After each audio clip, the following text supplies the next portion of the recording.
Good morning, dear students. Today, I have a very simple topic for you. Today, I will teach you how to use need. My dear students, हम need का प्रयोग कैसे करते हैं, कहाँ करते हैं, आइए चलिए समझते हैं और इस वीडियो को शुरू से लेकर के अंत तक बिना स्किप किए हुए देखिएगा।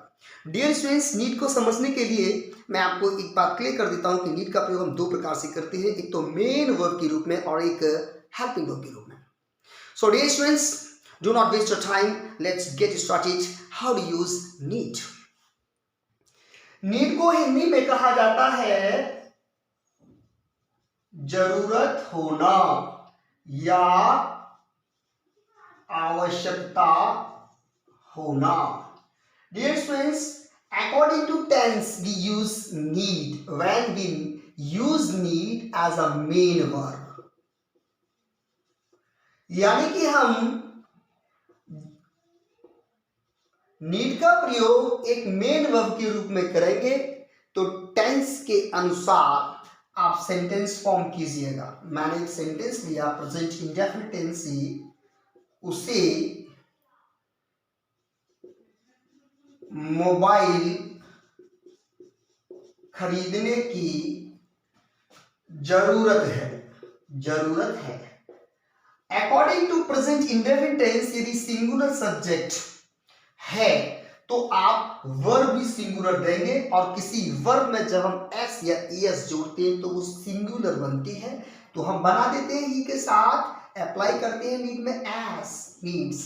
यहाँ सिंगुलर सब्जेक्ट, ये singular verb. According to present indefinite tense उसे मोबाइल खरीदने की जरूरत है, he needs to buy a mobile. आइए चलिए एक और उदाहरण देते हैं नेगेटिव। उसे वहां जाने की जरूरत या आवश्यकता नहीं है। उसे वहां जाने की जरूरत नहीं है, आवश्यकता नहीं है। He does not, negative sentence है, प्रेजेंट इंडेफिनिट है, आपने अप्लाई किया डज नॉट। ही सिंगुलर इसीलिए आपने मेन वर्ब के रूप में लगाया need. He does not need to go there.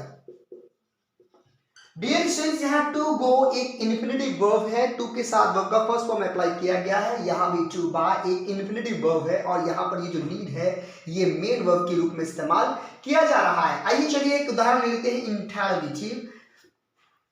क्या उसे पैसे कमाने की जरूरत है?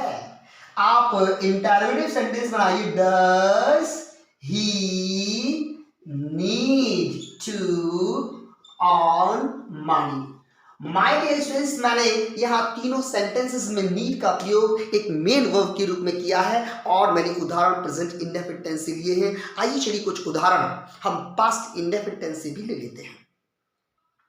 मुझे पैसे बचाने की जरूरत थी या आवश्यकता थी, टेंस पास्ट इंडेफिनिट है, आप अप्लाई करेंगे नीड में second form I need it.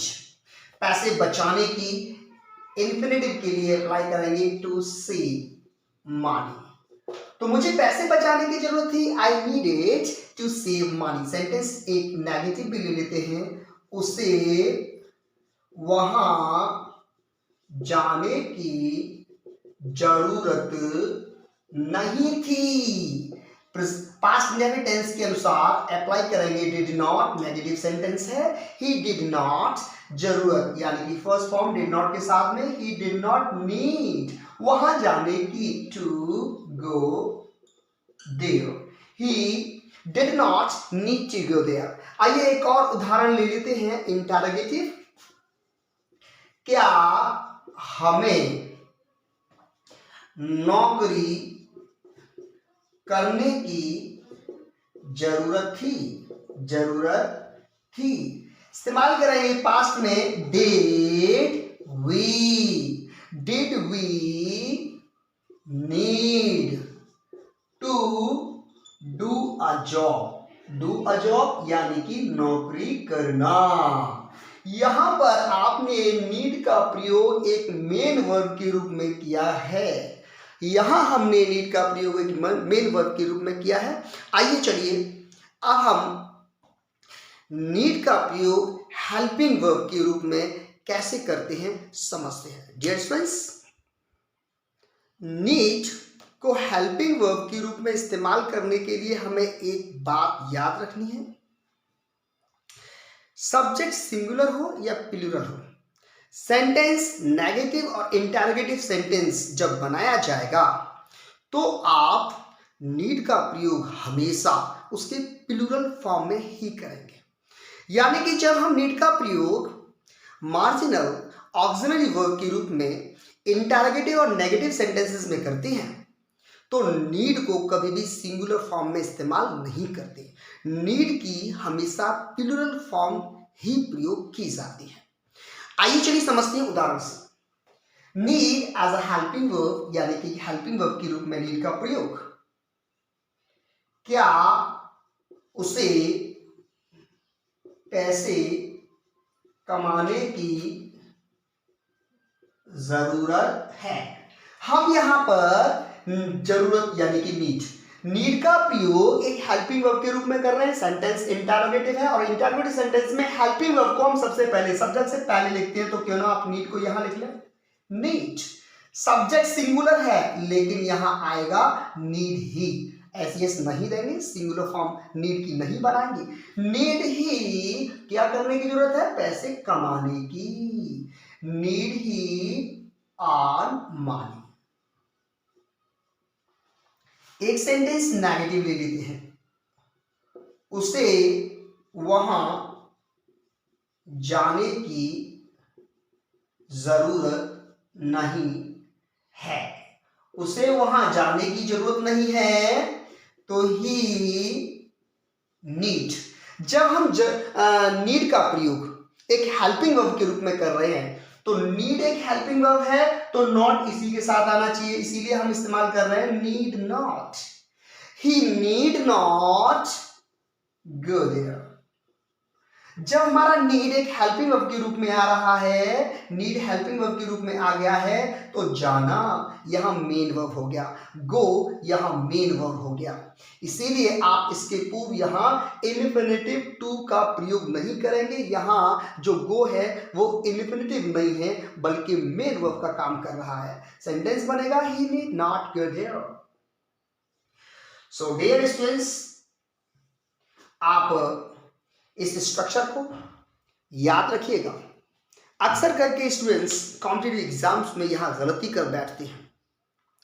Dear students, आप ध्यान रखिएगा, इस सेंटेंस को आप ऐसे भी बना सकते हैं। मैं यहां बना के दिखा देता हूं। ही नीड नॉट गो देयर, यहां नीड का प्रयोग हेल्पिंग वर्ब के रूप में हुआ है। अब देखिए मैं यहां नीड का प्रयोग मेन वर्ब के रूप में करूंगा। ही नेगेटिव सेंटेंस है, प्रेजेंट इंडेफिनिट है, ही सिंगुलर सब्जेक्ट है तो आपने अप्लाई किया डज नॉट। डज नॉट, यहां डज एक हेल्पिंग वर्ब है, नॉट इसके साथ है तो आप नीड को मेन वर्ब बनाएं। ही डज नॉट नीड, तो ये हेल्पिंग वर्ब और ये मेन वर्ब, नीड यहां मेन वर्ब बन गया। ही डज नॉट नीड, फिर जाना, इसे इंफिनिटिव वर्ब बनाएं, टू गो देयर, ऐसे होना चाहिए। He does not need to go there। अगर आप सेंटेंस ऐसे बनाते हैं तो नीड का प्रयोग एक मेन वर्ब के रूप में है। He need not go there। अगर सेंटेंस आप ऐसे बनाते हैं तो नीड का प्रयोग एक हेल्पिंग वर्ब के रूप में है। माय डियर फ्रेंड्स, आप नीड को इस्तेमाल करते समय सावधान रहिएगा, थोड़ा सावधानी बरतिएगा और थोड़ी प्रैक्टिस कीजिएगा। और बहुत ही आसान है, इजी है, इसकी प्रैक्टिस करते रहिए। यदि आपको नीड में फिर भी कोई प्रॉब्लम है और समझ में नहीं आ रहा है तो प्लीज़ कमेंट बॉक्स में लिखिएगा। आइए चलिए समझते हैं कुछ ओरली उदाहरण यानी एग्जाम्पल्स। क्या मुझे वीडियो बनाने की जरूरत है? Do I need to make a video? क्या उसे वहां जाने की जरूरत है? Need he go there? क्या आपके पिताजी को पैसे कमाने की जरूरत है? Need your father earn money? क्या मेरे भाई को कंप्यूटर सीखने की जरूरत है? Does my brother need to learn computer? क्या उसे पढ़ाने की जरूरत है? Need he teach? क्या आपकी बहन को मोबाइल खरीदने की आवश्यकता है? Does your sister need to buy a mobile? क्या मुझे आपके साथ चलने की जरूरत है? Need I go with you? क्या आपको मेरी बात मानने की जरूरत है? Do you need to obey me? क्या आपको मेरी वीडियो देखने की आवश्यकता है? Need you watch my videos? क्या उसे अंग्रेजी बोलने की जरूरत है? Does she need to learn English? क्या उसे विदेश जाने की जरूरत है? Need he go abroad? So my dear friends, मैंने कितने sentences need as a main verb और need as a helping verb बोले हैं, ये कमेंट बॉक्स में आप बताइएगा। यदि आपको ये वीडियो अच्छा लगा तो please like share subscribe. Thank you very much. Nice meeting you. Bye bye.